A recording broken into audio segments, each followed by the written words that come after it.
but let's get to the calls right here. 888-SAS5303. That's 888-727-5303. That is the number to call into the Stephen A. Smith Show right here over the digital airwaves of YouTube. Let's go to Chase in Arizona. You're live with Stephen A. What's up, Chase? How are you? I'm doing fantastic. Stephen, this has always been a dream of mine talking to you. First-time caller, long-time listener. Well, thank you I so got much. a two-part question for you. Okay. Number one, out of the top five, the five big sports, baseball, basketball, football, soccer, hockey, what do you think is the most physically demanding? And then second question, would you ever be interested in being the host of the Bassmaster Classic? Thank you so much, Stephen A. We love you. Appreciate the call, Chase. Thank you so much. The answer to that second question is no, I would not be interested in hosting the Bassmaster Classic. I'm sorry. I have too much stuff to do with my time, and that would not be one of them, although I respect those who participate. Wish you nothing but the best. To answer your first question, I would tell you the most physically demanding sport would be football. Soccer, with your legs, you got to run all day long. You got to be in phenomenal condition. That is true. Boxing, of course, you have to be in condition, but you got to worry about somebody punching you in the face or the body or whatever. You don't really have to worry about their legs. Football is an incredibly violent sport. They can hit you low, they can hit you high. They got helmets and pads on. It doesn't seem to be that protective. You can get hit solidly, but your head hits the grass and you get concussed, for crying out loud. It's like a car accident happening every play in the National Football League and even in college football to a lesser degree. So I would have to tell you that the direct answer to that question would be football. Let's go to the next call. Appreciate the call again, Chase. Thank you so much. Let's go to Aaron in LA. You're live with Stephen A. What's up, Aaron? How are you? Hey, Stephen A. It's Aaron from Los Angeles. I'm keenly interested in seeking your insightful analysis regarding the imminent Super Bowl. Specifically, I want to hear about your perspective on the more pivotal matchup that is likely to shape the outcome of the game. Would you consider the clash between the Chiefs' offensive prowess and the 49ers' formidable defense as the defining factor? Or do you believe that the Chiefs' defensive strategy against the 49ers' offense holds greater significance? Furthermore, in the hypothetical scenario where you assume the role of the 49ers defensive coordinator... Hold it. What the hell is this, science class? Let's take one step at a time. I mean, my God, I understand what you're saying, but 90% of the world don't even understand where the hell you're coming from. Let's take the first question into consideration first before I give you a chance to answer the second question. The answer to your first question is this. There's no more formidable defense in San Francisco, not what I've been seeing over the last few weeks, nor is there a formidable offense in the Kansas City Chiefs, because as great as Patrick Mahomes has been, his wide receivers has led the league with 44 drops coming into the AFC Championship game. So I'm not sold on that. That's number one. I think it's more going to be about Kansas City's defense and what San Francisco's offense is going to be able to do against them. Now, what's your second question? In the case that you were the San Francisco 49ers defensive coordinator, would you set the tone and just double Travis Kelce right from the jump? Absolutely. He's your primary weapon if you're Travis Kelce. I would dare the rookie Rice, along with Marquez Valdez-Scantling and others who clearly have dropped balls. You got a guy like Kadarius Toney swearing up and down he wasn't injured, even though they put him on the injured list and what have you, and he's arguing, letting the world know that they're getting hosed and just telling all of the team's business. But I would certainly say that I would put the wide receivers in a hot seat. I would want to see whether or not they could beat you. I know Valdez-Scantling just scored a key third down pass to secure the win against Baltimore in the AFC Championship game, but I dare them to do it again. Travis Kelce's money. He's a future Hall of Famer. He's arguably the best tight end in the history of football. He's a two-time champion who's proven he's very reliable. I need to see the others and what they're going to do in a pressurized bowl that is the Super Bowl, see what they come up with, what they could deal with before I sit up there and not double up on Travis Kelce. I'm sorry, I would have to. I appreciate the call, man. Thank you so much. Let's go to Jordan in Boston. You're live with Stephen A. What's up, Jordan? How are you? I'm doing great, Stephen A. Hope you're doing great as well. I'm all right. I got two questions for you. First one's going to be sports-related. Huge Celtics fan, and I love what they've done so far this season. Okay. However, past couple of games, we've gotten some injury scares from Kristaps Porzingis. Obviously, we knew that was going to be a thing going into this whole deal with him. However, do you think that the Celtics are still in a prime position to make it all the way to the finals, potentially win it? with or without Kristaps, or do you think that they need to do something here at the trade deadline to bolster that roster, especially with the depth they have in the center with Horford? First of all, let me tell y'all this. Y'all questions are too damn long. We're going to have to shorten these questions up in the future. It's too damn long. All right, I know y'all want your own show. Go get it. It's not hard to get a YouTube show. Go ahead and get it if y'all going to ask them long-ass questions. Let's get that out the way. Number two, let me say this to you. When I look at the Boston Celtics, I think they're the best team in the East. I think that Jason Tatum is a superstar in this league. I think that Jaylen Brown is a star. He's getting paid $305 million for a reason. Kristaps Porzingis at 7'3", who can shoot and block shots, is a plus. I wonder about their girth on their front line. They've got height and size at every position. Jason Tatum 6'9". Jaylen Brown 6'7". Derek White's about 6'5". Drew Holiday's the same. They got size. Their depth is a question mark off their bench, even though they got cats like Pritchard and others that I think can make a contribution. I think they need some girth, but they could still do it. I would say to you, in my perfect world, I need them to do two things. I think they need to get some help on their front line in terms of girth. I would like to see them go out there and get a Dwight Howard, a DeMarcus Cousins, or somebody to throw in there to give you 10 to 15 minutes of beef per game. I'd like to see that. That's number one. Number two, they can't be jacking up 43 threes a game. One game they shot 60. They can't do that. You can't live and die with the three like Boston does. That is what I think my concern is. I don't think that beats the Denver Nuggets. I don't think so.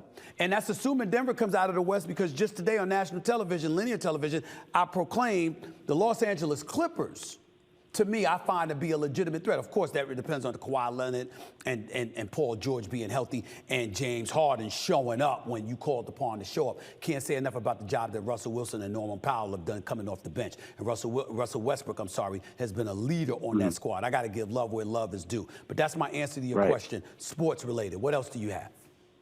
Well, the follow-up question is, you kind of hit on it. I'm very interested in doing sports journalism / broadcasting, something similar to what you do. Do you have any tips for someone my age, 22, trying to get into that? Okay, first of all, you're 22 years of age. You just said that, correct? Correct, So sir. you're a puppy. Are you still in school or did you graduate? I'm actually active duty in the Marine Corps. Oh, so you're active duty in the Marine Corps. So you are a serviceman. First of all, thank you for your service, okay? Let me say this to you. You have to research. You have to have an idea of what you want to say. You have to have information to back it up. Substance, substance, substance. You can give whatever opinions you want, but you have to first show the audience that you have an idea what the hell you're talking about. So when you give an opinion based off of that substantive information, they can respect where you're coming from, because you took that into consideration before you disseminated a message to them that you want them to grab a hold of and believe. That's the first order of business. So one of the things that you want to do is you want to write.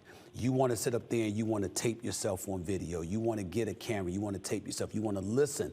You want to listen to content. You want to make sure you have that information. You want to try to cultivate resources that you can reach out to buffer and subsidize your content to some degree. All of those things come into consideration. There's a whole bunch of people. There's podcasts everywhere. There's a whole bunch of people with podcasts. There's a whole bunch of people pontificating and expressing their opinions, but they ain't really doing no damn work. And the audience sees that for what it's worth. And one of the things that I want you to be careful about getting caught up in, if you decide to do your own YouTube show, if you decide to do a show in the digital stratosphere, a whole bunch of people, and this is what I find disgusting about people in this business, is when you make noise talking about other people in the business instead of actually doing the work. Now, every now and then you got to check people. Everybody knows I've done that. But the flip side to it is that I have a 30-year career where I've already proven that I have journalistic integrity, that I'm going to go out there and do my research and do my homework and cultivate resources and contacts, etc. I'm going to interview folks. I'm going to have contributors to the show. I'm going to do all of those things. Why? Because it's important towards credibility.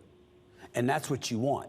You got people out here that want to make noise. They want to make money on YouTube. I had somebody at the in-season tournament in Vegas literally say to me with my back turned when I wouldn't turn around and acknowledge them, "Come on, Stephen A," as he was trying to heckle me and I ignored him. "Come on, Stephen A. Come on, Stephen A. We trying to make money too." So he ain't about being substantive. He's not about being accurate. He's not about being professional. He's about doing anything it takes to create clicks so he can get paid. That's what a lot of these cats are doing. There's no longevity in that.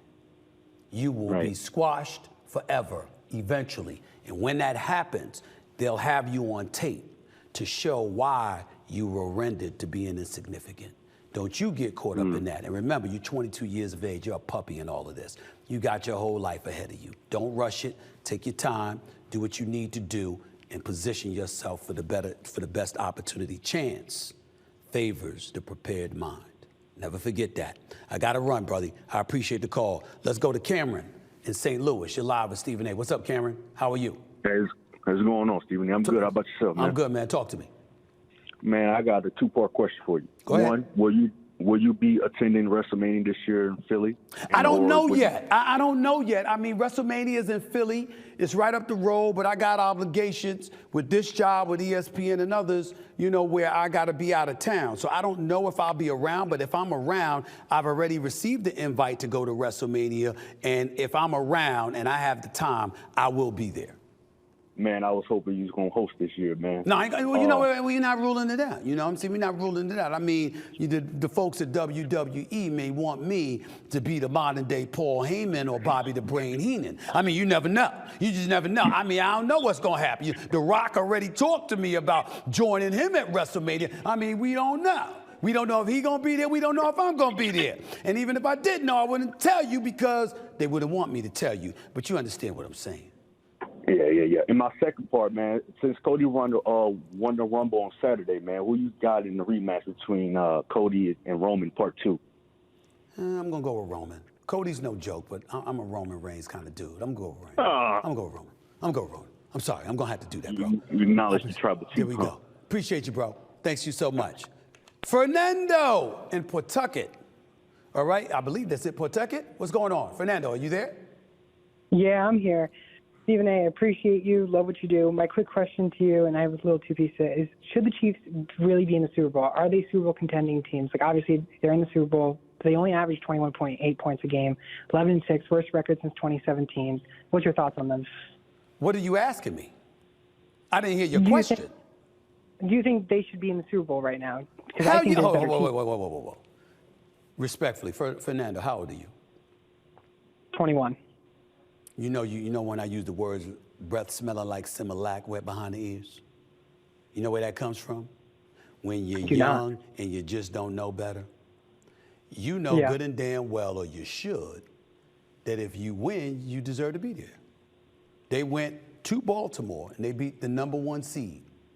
The week prior, they went to Buffalo and beat Josh Allen. Okay? The week prior to that, freezing in Arrowhead Stadium, they smoked Tyreek Hill, Tua Tagovailoa, and the Miami Dolphins. Hell yeah, they deserve to be there. They beat the best in front of them. Do you think they'll beat the 49ers? I think so. I think they should be the favorites because of Patrick Mahomes. He's just that dude. And I've seen holes in San Francisco's defense. They don't break completely, but they give a little bit too much. You don't want to do that against Kansas City because that defense is real. Baltimore was the #1 defense. Kansas City was #2, led by Chris Jones and the crew. They've got speed. They got athleticism. They got some hitters on that squad. Steve Spagnuolo is one of the elite defensive coordinators in the game. And then offensively, you got Patrick Mahomes and Travis Kelce. With Pacheco, who is no joke as well. So that's the way it goes, and that's what I got to tell you about that.